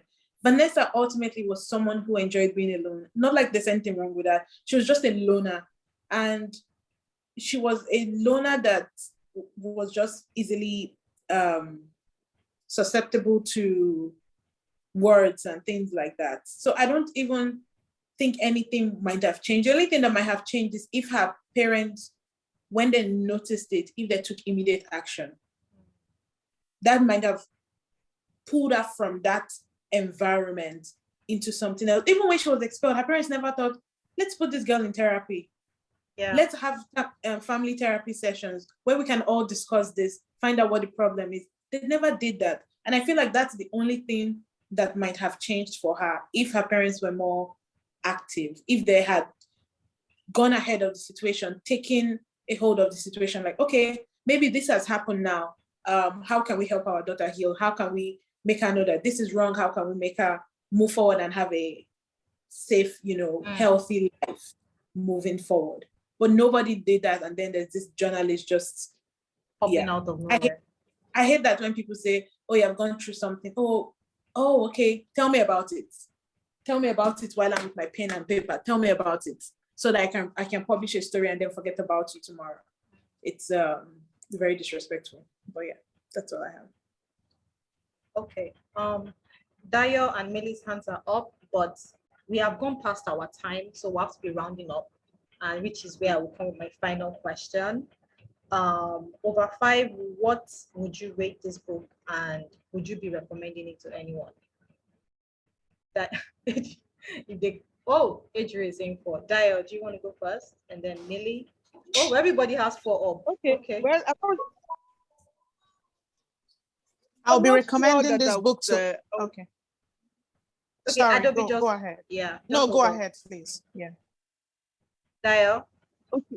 Yes, I would recommend this book to adults. I won't necessarily recommend it to a teenager because I know that teenage minds are very impressionable before somebody then starts an idea or living out some crazy teenage fantasy. So I won't recommend it to any young person, but I would recommend it to every adult, especially people working in that area of sexual and gender-based violence and things like that. They need to understand this is very good material to understand what goes to the mind of victims and how grooming and seduction and all that happens at that age. Yeah. So I recommend it to people, but I don't want to read any book like this anytime soon, which is why I haven't read Consent. Okay. Millie? Yeah, mine is just something that occurred to me just now based on what Ejiro was saying about, people are different and you don't know how people will react differently to the same thing happening to them. And it just occurred to me that there are certain assumptions we have about people who are victims of sexual assault. And it's even here in our chat today, you know how we were talking about how how we were mentioning Vanessa was a loner, she was this, that, the other. But I just realized that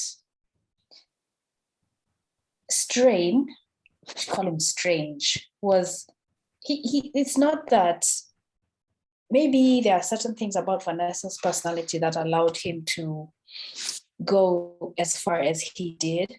But in terms of attempting, it seems like, because Taylor seems like she's the exact opposite of Vanessa in terms of how she responded to being touched and all of that.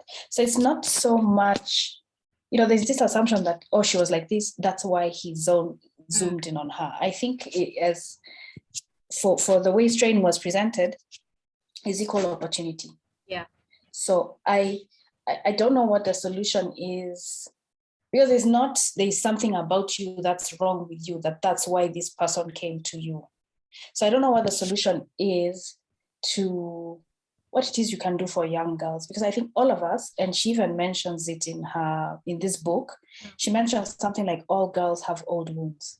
And I think that's so true. It may not be rape, but I think every single woman has been in a situation where they look back and they say to themselves, I did not want that. I was uncomfortable. I was pushed. I was coerced, blah, blah, blah. So I don't know, no, not blah, blah, blah, but and so on. So I don't know what it is that society, and when I say society here, do I mean just women? No, I guess even men can do to both strengthen boys and girls, so that the way we look at each other, it's not something a boy is coming to take from me, and it's not something I'm losing to a boy, so that it's not so adversarial the way we approach each other. Yeah, that was just my brief comment about personality, stereotyping personalities who unfortunately get sexually assaulted. In terms of would I recommend this book to other people, I really don't know. I'm not sure about it. Maybe the one I would recommend is Consent, because it is clear that is a true story. There is no fiction there. And my God, that covers everything. Even and then the other thing about Consent is it truly covers the acknowledgement that I was sexually harassed. So in terms of rating, to me, this book was very well written. The only criticism I would give is that it could have been shorter. You didn't have to read 400 pages of all of these. Yeah, so that's, but it was very well written. She got it spot on what a teenager is like, the stupid things they tell themselves about how I'm so wise, I'm different, I'm this, I'm that. She got it spot on. Yeah. Okay. Fair. Blessing. Okay, so in terms of rating, I was going to rate the book 3.75, but I rated it 4 because of the importance of the message of the book. It would have been a 5, but like she said, it was too long. At the point where Strain died, I feel like every other thing that came after that, her confronting Taylor and at her work, all of that could have been shorter. It was because I got through the first 70% of the book in less than 2 days, but the rest it took me a long time because of the nature of the subject. It's very depressing, and then it just kept dragging on. So I gave it 4 stars out of 5. Then if I would recommend it to people, I'd recommend it to adults, because ultimately adults are the people that are going to be in a position to deal with teenagers that are at risk or in this kind of situation. And I like that it's insightful. It can help you to give advice to a teenager to prevent this kind of thing from happening. And also a teenager who is involved in the mix, it can help you to understand how the child's mind is working so that you can be able to get through, because that was the problem that Vanessa's mother had. She knew there was a problem, but she didn't know how to get to Vanessa, to get Vanessa to open up to her, to get Vanessa to trust her. She didn't know any effective strategy. And I think that this book is good. So I'd recommend it to all adults, except someone who I know is, even though I don't know any such person right now, but if I suspect that someone is predatory, I would never recommend this book to the person, because this would be like putting a weapon in the hands of somebody who is going to study it. Someone like Strain would study it and then practicalize it and even find ways to raise defenses that you wouldn't be able to reach a child like that. So yeah, and also while we keep talking about girls, we should also know that boys are also molested like this and also groomed. Yeah. So I think all kids generally at that age, they need to be protected at all costs, really. Sure. Okay. Thank you. Anime.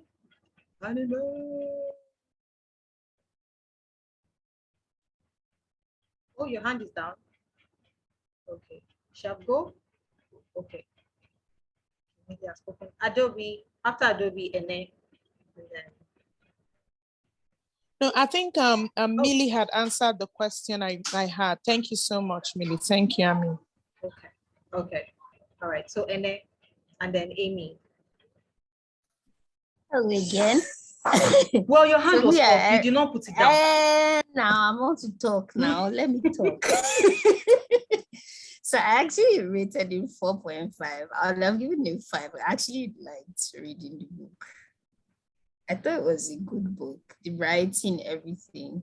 I think when you said, would you recommend it? The only hesitation I had was also what Blessing said, because people who have tendencies to groom or who manipulate may use it as a manual. So I think it's just to be careful who you're recommending it to and things like that. But I think it's a good book. It's a good read. I think adults definitely should or can read it. At least it would give you insight, help you have, because it's told from the girl's point of view, the person's point of view. So they're seeing like this fairy tale, but we can see that it's not a fairy tale. You are actually inside the pit of hell, but you don't know, and things like that. So I thought it was a good book. I liked reading it. I feel bad saying I liked it. It was actually a very well written book. I think that's why we're able to connect so well with the story and the character. I feel some shame saying I liked reading it, but I actually enjoyed reading it. I think the thing is, I have not read a book that has been told from the point of view of the younger person before. I think most of the things we read is like a third person or movies. It's a third eye showing you this and this, or from the older person's point of view I have seen, but not necessarily from the younger person like this. So I did appreciate the book. And yes, I stopped reading the physical book at one point. It was the audio book I did. And the narrator did a really good job. Yeah. So I liked that too. I think in all, like what Blessing also said, even children to face this, because there are a lot of, you would be surprised, there are actually a shit ton of guys that I know. And then when you're just, having all these conversations, when were you sexually active? About 70 or 80% of the boys or the guys I know, they laugh it off, but I don't know how. I think it's because boys are not trained to think it's trauma. It's they're socialized. House girl. house girl. One was, we were talking about it, and he was laughing. He said, you know these things, that is my house girl. That's true. That's true. Another one said that it was his older sister. His older sister was in uni at the time. I think he was 10. His older sister's friend is the person that was molesting him at that time. And even when we were speaking, he didn't necessarily think it was a problem. He was like, we started early, things like that. So I think there's a lot of work we have to do as a society, because too many things are occurring. Yeah. The girl child is more pronounced, because that's what you see in movies, that's what you see in books, that's what you see in the neighborhood. But the boy child too also goes through this. I think the thing is, I think adults, we can make children know that there's an avenue for them to speak up if there's a problem.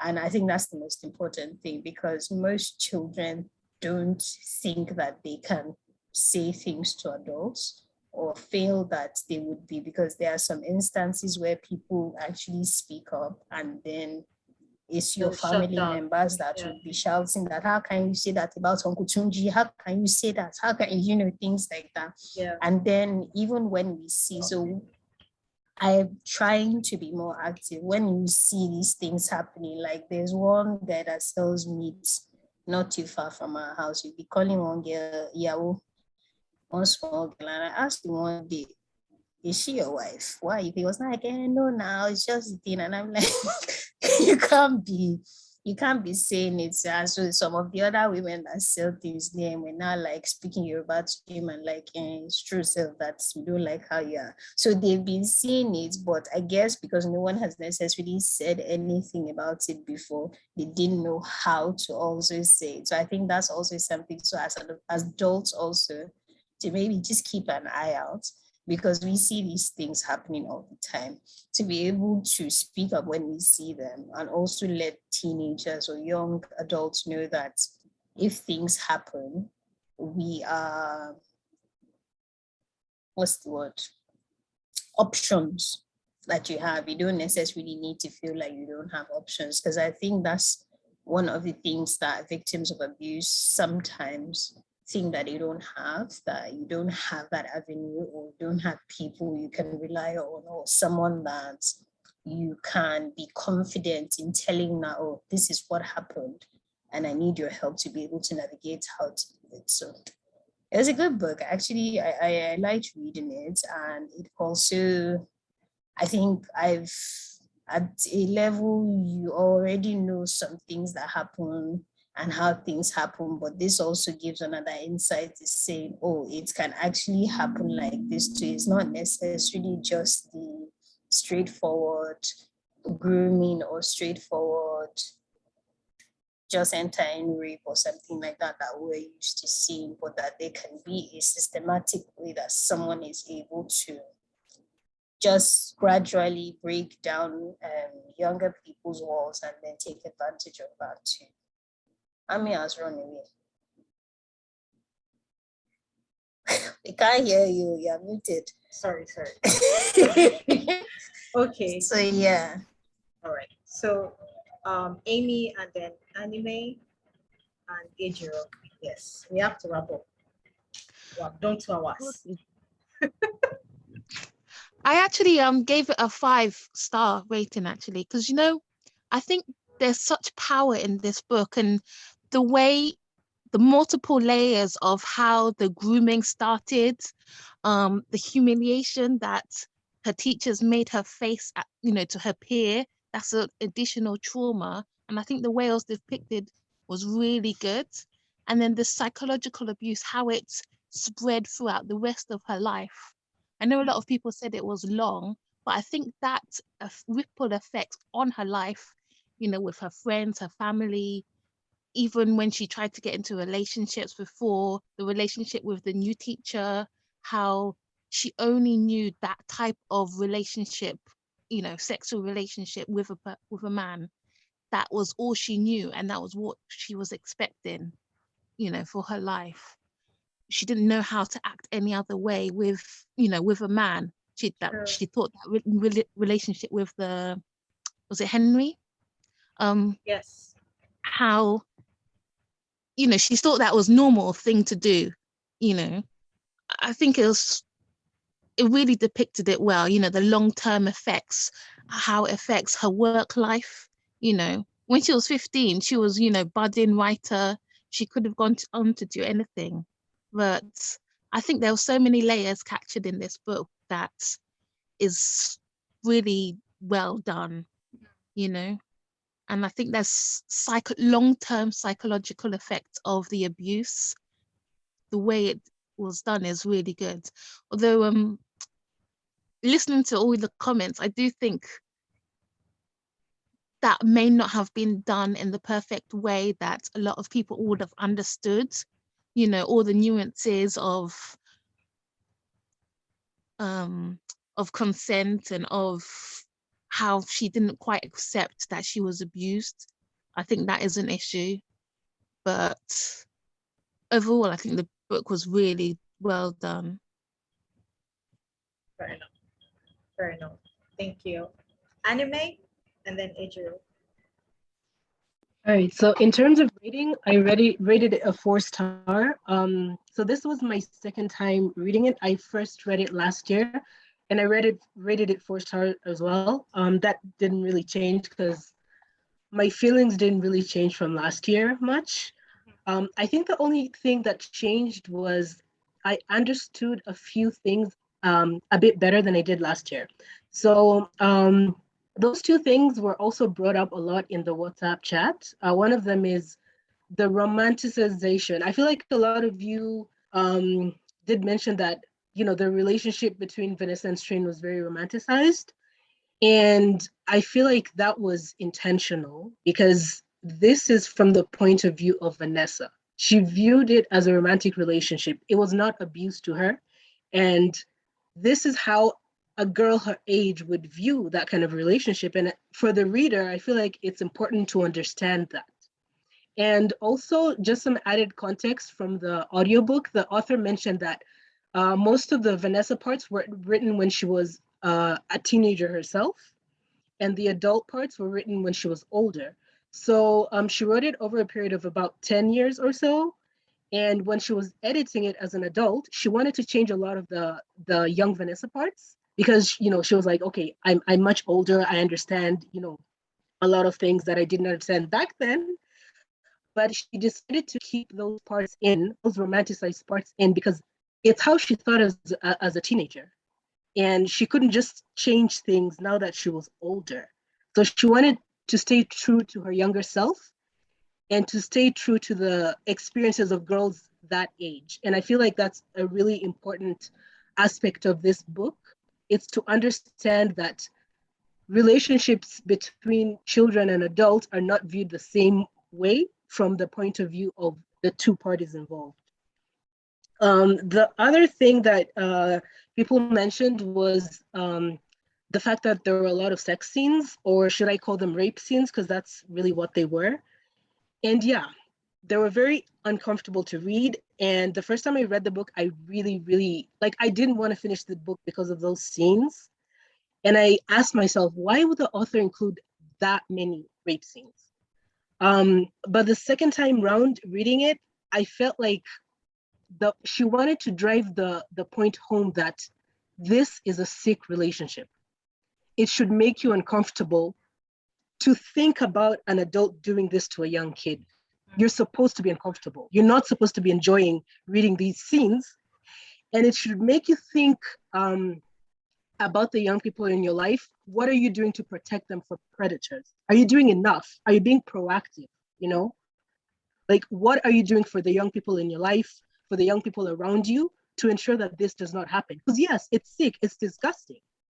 For you, an adult, reading this, you understand how sick it is. For a young kid experiencing this, it's romantic to them, They feel grown, they feel sexy because they're dealing with an adult, but it's disgusting, and it's meant to be disgusting, and it's meant, I believe it's meant to drive us to action, to make us more proactive in protecting young people. Yes. All right. Whew. Thank you. Ejiro, yeah, wrapping us up. Awesome. First of all, I want to say I agree with everything Anime just said. She spoke a lot of truth. So first off, I rated it a 4-star, 4 out of 5. I felt the writing was really good. And even to what Anime just said, I remember I have only read this book once. When a book is that heavy, I tend not to reread it, but I also never really forget the book. So this is one of those books. I read it last year and it has stayed with me. And when you picked it for this month, I'm like, yeah, I'm not reading it again. And I remember the first time I was reading it and reading those like rape scenes, I was so uncomfortable. And I'm like, why is this author giving so much details? We understand it. And I've been thinking about that for like a year now. And I came to the conclusion that, yes, we needed to be uncomfortable reading the book. That's the whole point of it. We needed to be uncomfortable enough to realize that, yes, this is really terrible. It's very easy to gloss over those facts and then we'll just read it as fiction and remove it from reality when we do know that it's happening in reality. So I think it was very intentional. Honestly, this conversation, in fact, preparing for this conversation has made me think about the book again and revisit some of my previous feelings about the book. Would I recommend it? I will. I'll recommend it to adults. I would even recommend it to teenagers because I think ultimately they also should be aware of how these things happen, whether male or female. It would give them a perspective on, you know, how certain adults could relate to you and yet they are not really your friends. Then they want to take something from you. So I think they should be aware. The only people I would not recommend it to are people who have been through this kind of experience. It would be like reliving your trauma in a different lens. So I would not recommend it to people like those at all. I would not recommend it to anyone who has had any form of sexual assault at all. Any person that has any form of, you know, sexual assault, trauma, whatever, I would not recommend this book to them because again, it is very detailed. Yeah. And because of that, it could bring some feelings that you have tried to let go of or heal from. But outside of those people and like children under 10, I recommend it to everybody. Everybody should read it. It is eye-opening.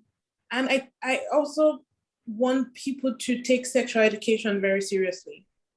For children, for preteens, for teenagers, so that as adults, everyone is in a healthy mental state and everyone understands what is, you know, good, bad. And both for male and female children, I think everyone should be aware. And it's very unfortunate that society doesn't talk a lot about sexual assault on boys because it is very rampant and everybody just says, but of course now he has learned how to be a man, which is wrong because those men become men who do not, a lot of them end up being men who do not know what consent is, who feel like because things were taken from them, they should take from other people. And then the cycle continues and we should work on breaking that cycle. So yeah, that's it, 4 out of 5. Thank you. Thank you so much. I give the book 5 stars and I will recommend it to everybody, even young kids, well, not young kids, teenagers, if only for them to be able to identify that when an adult is saying, you are so mature for your age, to be able to call that and say bullshit and not take it as a special compliment or anything, even if it's just for that.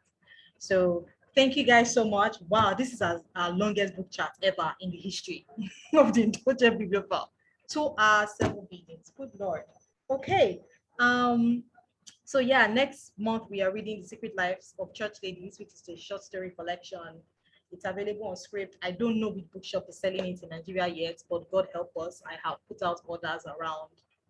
But yeah, that book is lighter, I think. No, it is. It's lighter. It's gossipy.